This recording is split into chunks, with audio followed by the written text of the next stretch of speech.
Welcome to the D-Shift podcast, where we provide inspiration, motivation, and education to help you transition from the challenges of divorce to discover the freedom and ability to live life on your own terms. Are you ready? Let's get this shift started.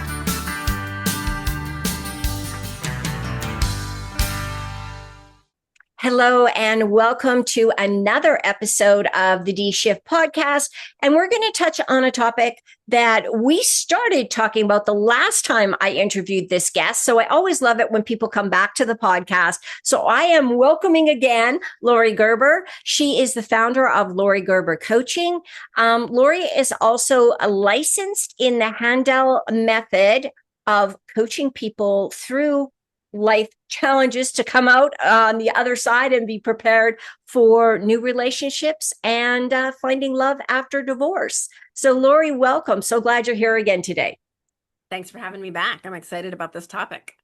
And so am I, because today we're going to focus on something that I think is a big obstacle for people to go back into the dating world post-divorce. And that is the whole idea of fears and myths and misconceptions about dating in today's world, because we hear these horror stories of what this looks like. So scary.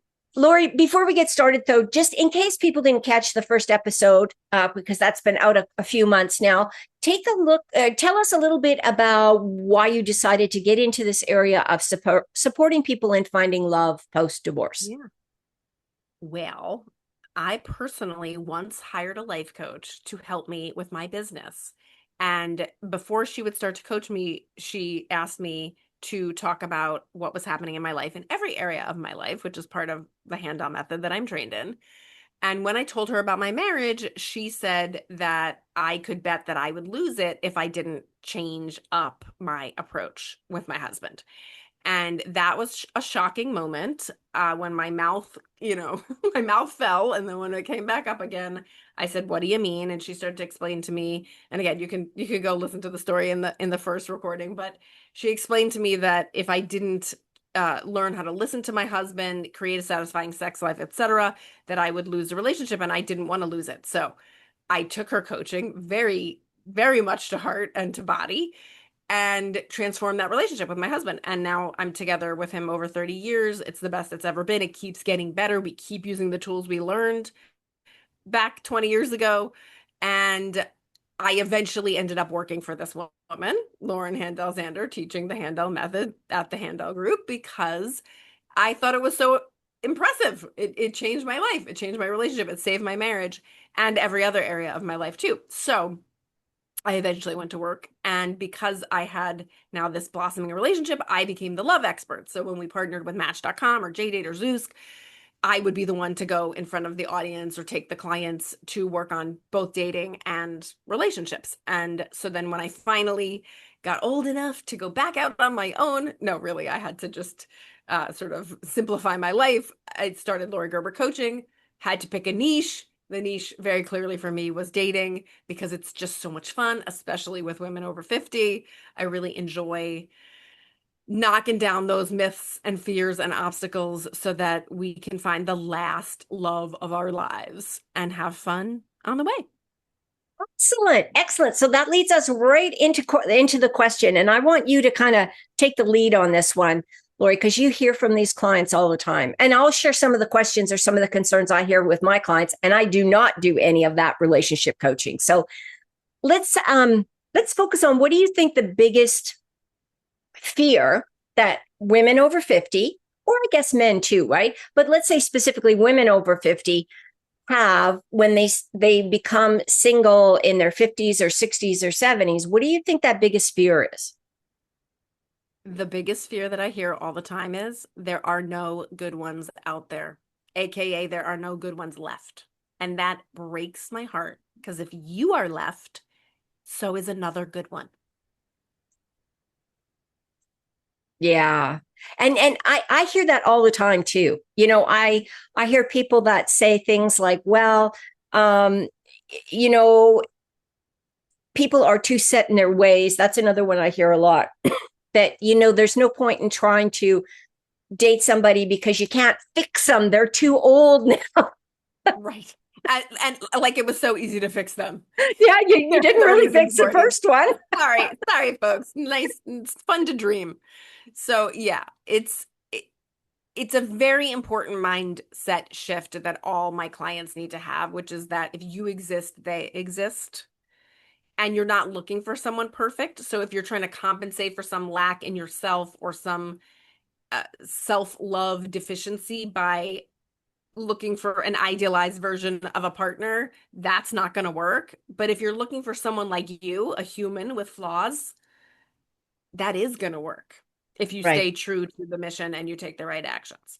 So I love this idea because I do think, again, realistically and logistically, women outlive men. So it does make sense that the numbers might be decreasing of males that are in your community and in your area. But that doesn't mean there's nobody. It just means you. It really, it's kind of like, you know, we know the statistics for plane crashes, but we're still getting on the planes. Like Right. it's the way we use statistics is so weird to me. Yeah. Like, Yeah.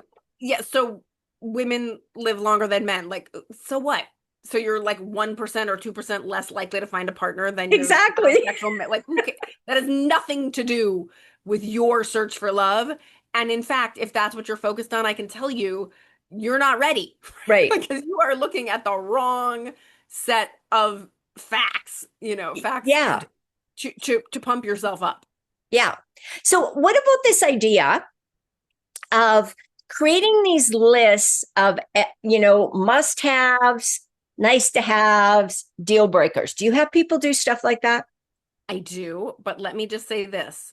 What I do that I think is different, and it's based on one of the biggest myths people have about dating, is the myth is that you can't have it all. You can't have your head, your heart, and your hoo-ha be happy.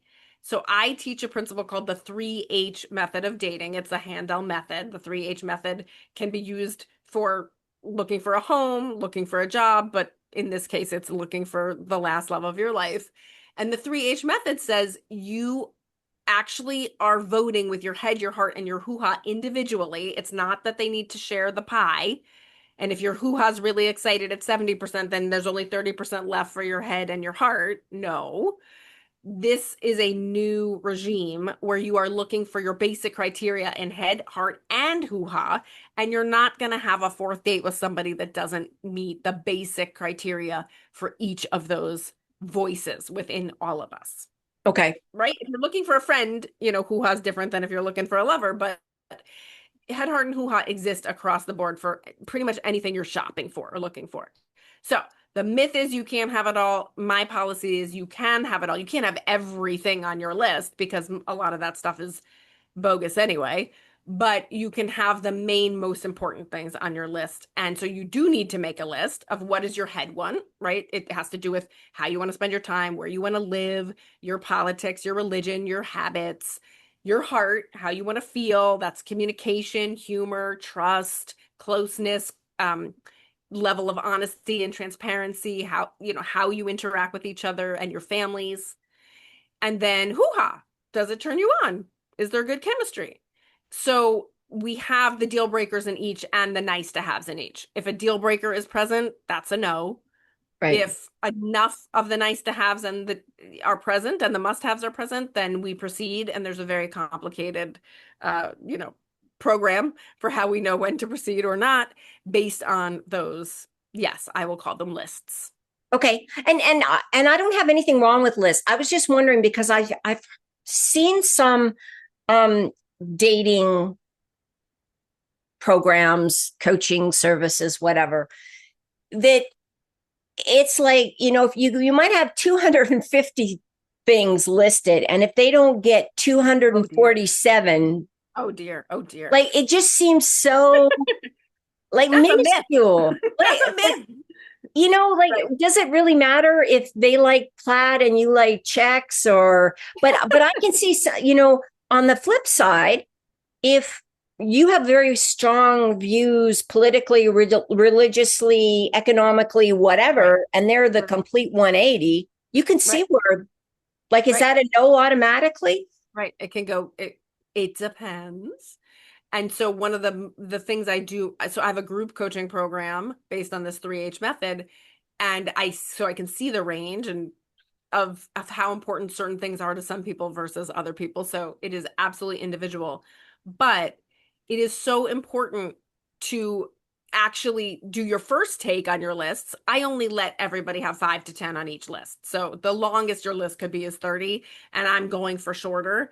And what I find is almost everybody has to change their list after I talk to them about it, because it's not what you think, right? Everybody thinks tall is what they want. Everybody thinks athletic is what they want. Everybody thinks successful in work is what they want. Everybody thinks money is what they want. I mean, there are so many cliches about what people think they want, and certainly also about physical appearance. And what actual experience has told me and so many of the people I work with is those are not the things that end up mattering. The things that end up mattering are a certain je ne sais quoi of attraction that can absolutely defy what you think your type is. Right. Number one. In regards to heart, it's how you communicate, and that can actually be upgraded while you're dating.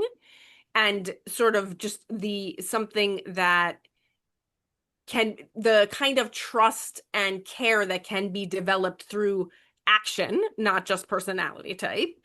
And then in regards to head, so much can change that you don't like. You could go, oh, I only want someone within a 50-mile radius, but now you're ruling out people with private jets, and you're ruling out people who would move, and you're ruling out people who don't want to live together anyway. Like we and short people, right? You're ruling out all of the amazing things that come with somebody who's short.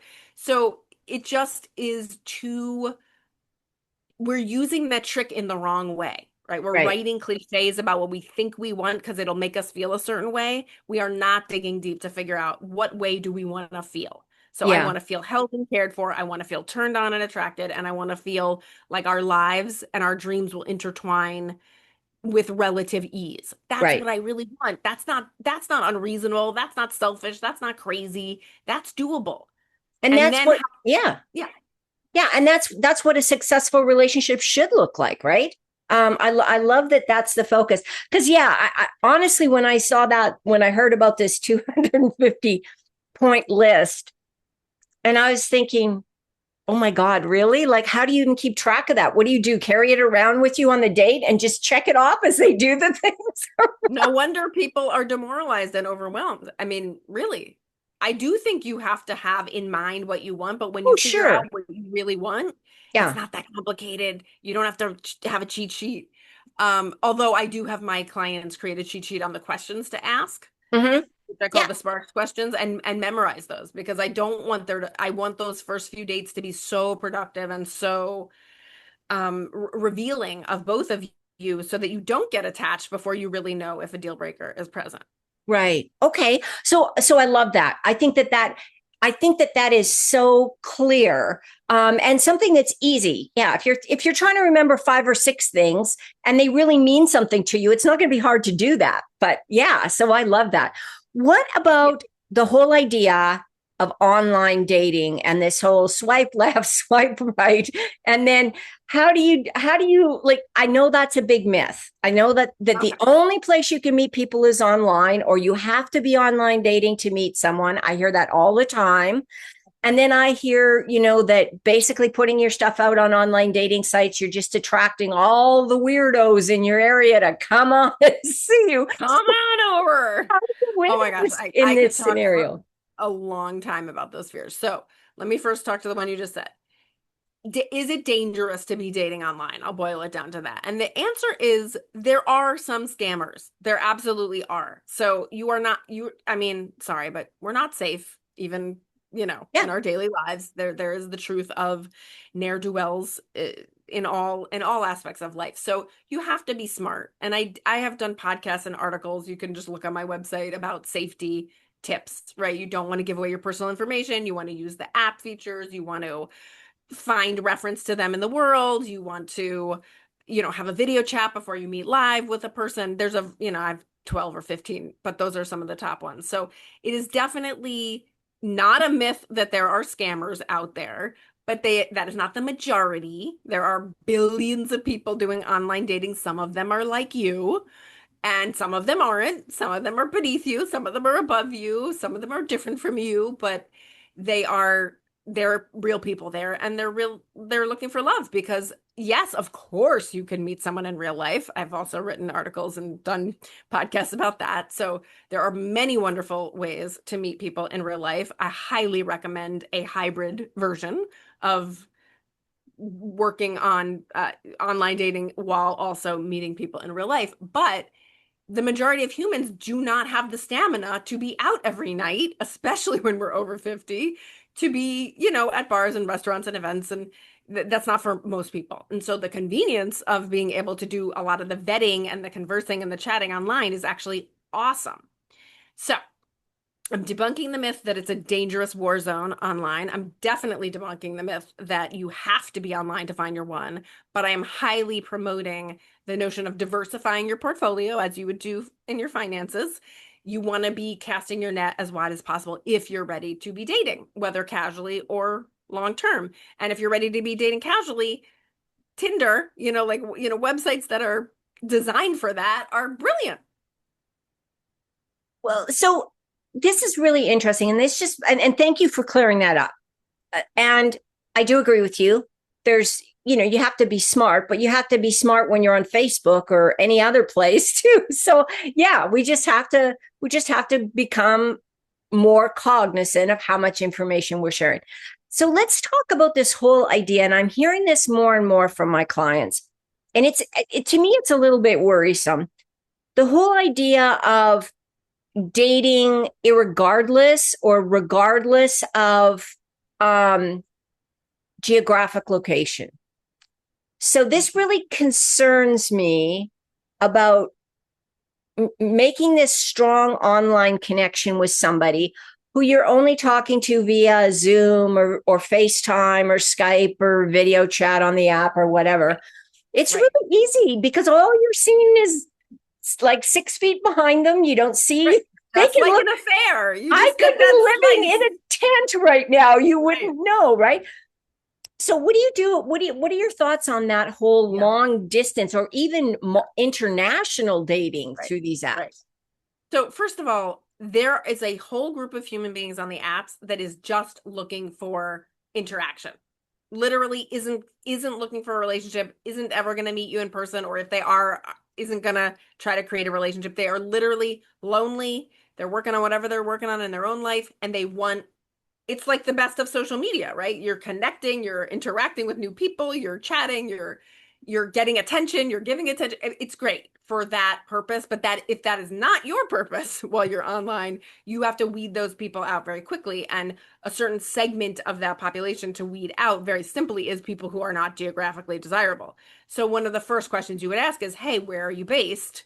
And they answer and you go, and you go, oh, that's 100, 200, 1,000 miles away. The next question you would ask is, oh, are you looking to date seriously? And if so, what are your geographical constraints since I live in blah, blah, and just get that handled, right? And so they will either answer back, oh, sorry, I didn't realize, bye. Or they'll go, oh, I'm here now, but I travel all the time, or I'm willing to move, cool. Or they'll say, oh, I vacation. They'll say whatever they say, and then you can decide. Because I have seen people move for love. I do rule it in as a possibility. It's not a good bet. It is much more sensible to date within 50 to 75 miles of where you live. But I wouldn't rule it out that somebody could move to you. Or if you're willing to move, then have at it. But if you are not willing to move and you don't know if that person's willing to move, that's a deal breaker for your head. Right. In my opinion. Right. Okay. Wonderful. Are there any specific buzzwords? Full disclosure, I'm single, but I don't use those apps. I've honestly never even looked at them. I mean, I think that's not true. So there was like our time or something. It's like for people. Okay. So a friend of mine said, look, they got a free weekend. Why don't you just go on there and take? So I did. I went and looked on the app. I looked at who was listed there. I read some of the stuff. I never joined up or interacted or anything.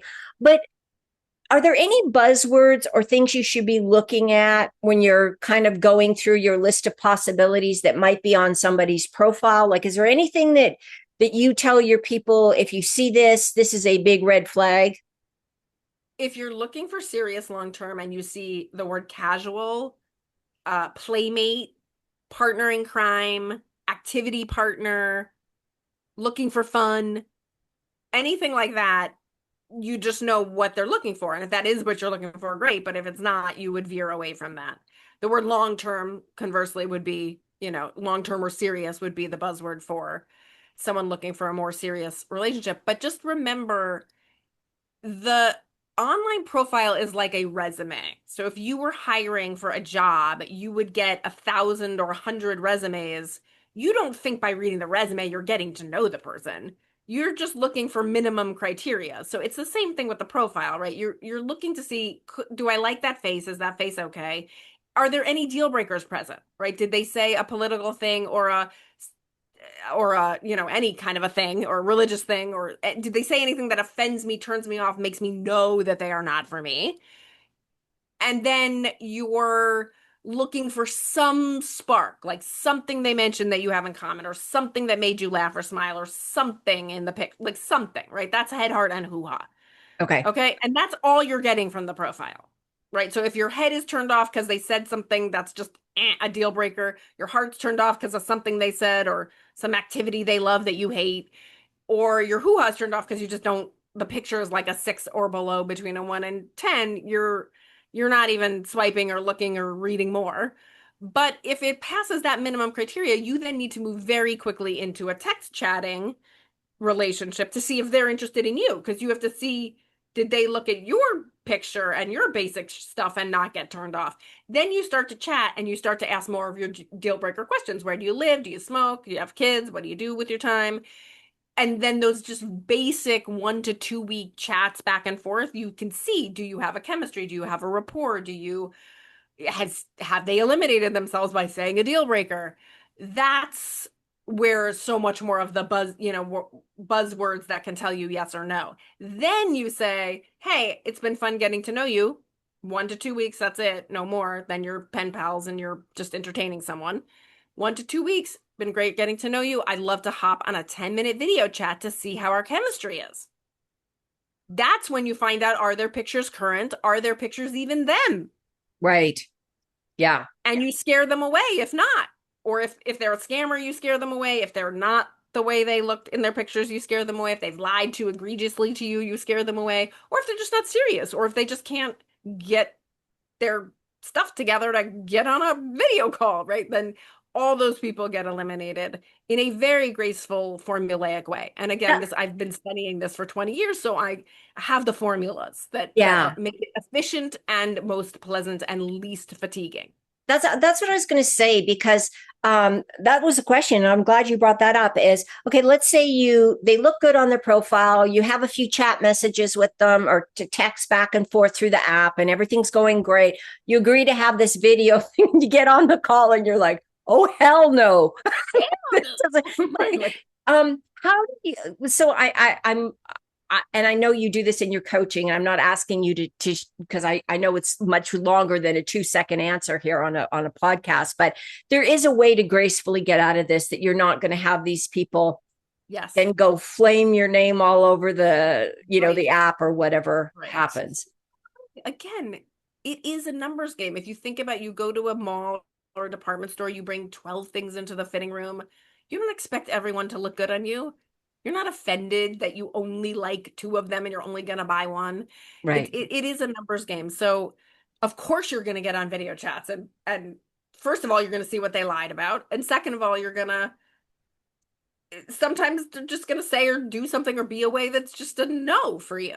Right. Right. So I say 6 or above on a scale of 1 to 10. So it needs to be 6 or above, head, heart, and hoo-ha. And then after the video chat, it has to be going up, not down, right? If it goes down from a 6 in any of those criteria, or a deal breaker is present, that's it.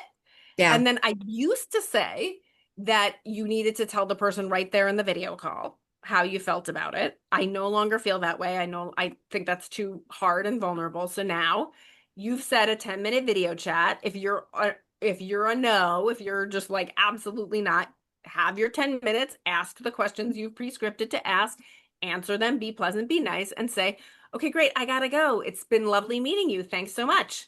Click. And then you send a text within the next 12 hours, preferably. It could even be one. One would be better for them and you. It's a sandwich, right? Grace, wisdom, grace. It was lovely to meet you. You seem like a fine person or a intelligent, upstanding citizen or whatever, some compliment. I don't think this is a romantic match. I wish you the best of luck. Yeah. Okay. I wish you the best of luck is your way of saying, and bye now, and Yeah. see. Yeah. And it starts kind, it ends kind, and in the middle is the truth. And that's how we want to deliver all of our communications, ideally. But it's clear and it wraps it up. And then, because sometimes men don't appreciate rejection and they get a lot of it.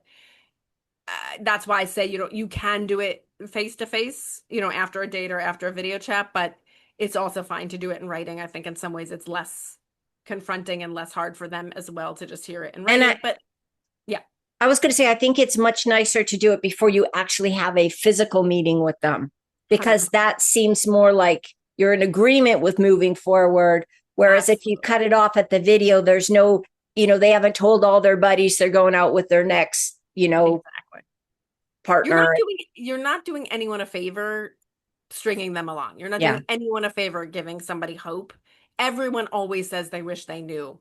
Yeah. Earlier, right? Yeah. Everyone always says, if you would have just told me then, right? Then I wouldn't have gotten my hopes up, gone out and gotten a new outfit, whatever. So you just really, within an hour preferably, but within 12 hours after that video chat or after a first date, if it's a no for you, if the numbers are going down, you got to say that. Don't ghost, right? It's just bad karma. So don't ghost. Don't ghost. Don't be mean.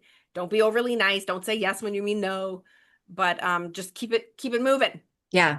I love this, Laurie. We are out of time. Again, we could talk for all day about because I really admire what you do, because this is a very vulnerable time for a lot of people, especially after divorce. So knowing that there's a way to handle this and how to deal with all of these fears and myths and misbeliefs about the whole dating world, it's really helpful, because I think it's really optimistic, the way you approach this. So I am Laurie, very optimistic. Yeah, you are. You're a very upbeat person. And that's probably why you're so good at being a love coach, right? Because you believe. I do. Laurie, if people want to reach out more and find out about what you do or get in touch with you for coaching services, what's the best way to do that? LaurieGerber.com, LaurieGerber.com. And I do recommend looking at that free webinar that I'm offering you all, because that will literally take you through establishing that list, that criteria of head, heart, and hoo-ha that I mentioned. But there's also a free quiz about readiness, and you can have a free consultation with me about private coaching if that's of interest. So, and tons, like I said, tons of podcast recordings and articles on all those special topics. So you can just use the search bar to put in whatever your question is, and most likely I've written a bunch about it or told a bunch about it. Yeah. That's the advantage of working with coaches that have been around and around and around for a while, because it really does have an advantage over somebody who's, there's nothing wrong with brand new coaches. Everybody has to start sometime, but it is nice to work with somebody who's had a lot of experience in their specific area, niche area. So Laurie, thank you so much for sharing this. And if you're wondering about Laurie's information, it's all going to be in the show notes. I'll make sure there's a link to her website and the quiz and all her socials, so you can follow her, connect with her, friend her, Twitter her, whatever you want to do. So, Laurie, thank you so much for being here today. It was a pleasure. Thank you. And thank you for being here. And don't forget Thanks for listening and supporting the D-Shift podcast. If you would like to attend live trainings by our amazing guests and have a chance to ask questions and get answers from our experts, join the D-Shift crew. For more details and to sign up, head on over to www.divorcecoachforwomen and click on the podcast page.